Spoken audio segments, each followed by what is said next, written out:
महाशिवरात्रि का ये पावन व्रत हिंदू धर्म में सबसे महत्वपूर्ण व्रतों में से एक माना जाता है। ये भगवान शिव और माता पार्वती के मिलन का उत्सव है। आइए साथ मिलकर भगवान शिव और माता पार्वती के मिलन की महाशिवरात्रि की कथा सुन। शिव और शक्ति का मिलन यानी भगवान शिव और माता पार्वती का विवाह ब्रह्मांड की सबसे पवित्र घटनाओं में से एक माना जाता है। इस कथा को ध्यानपूर्वक सुने। माता सती ने जब अपने पिता दक्ष यज्ञ में देह त्याग दिया, तब उन्होंने अगले जन्म में हिमालय राज के घर में पार्वती के रूप में जन्म लिया। बचपन से ही माता पार्वती शिवजी जी की बहुत बड़ी भक्त थी।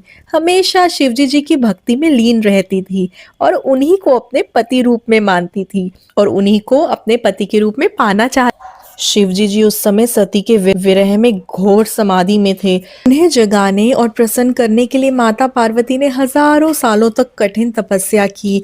उन्होंने पहले कुछ साल फल फूल खाए, फिर सिर्फ पत्ते खाकर रहीं और अंत में तो निर्जल यानी बिना पानी के व्रत रखा।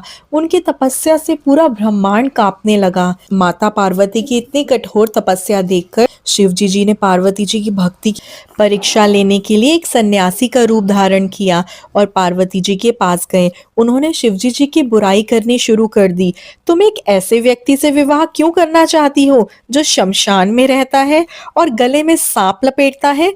माता पार्वती जी ने क्रोधित होकर कहा कि वो शिव के अलावा किसी और से विवाह नहीं करेंगी। उनकी निष्ठा देखकर शिवजी जी अपने असली रूप में आ गए और उन्हें विवाह का वरदान दे डाला। महाशिवरात्रि के दिन शिवजी जी बारात लेकर हिमालय के द्वार पहुंचे। उनकी बारात बहुत अनोखी थी, जिसमें देवताओं के साथ साथ भूत, पिशाच, नंदीगण और जानवर सब नाचते गाते शामिल थे।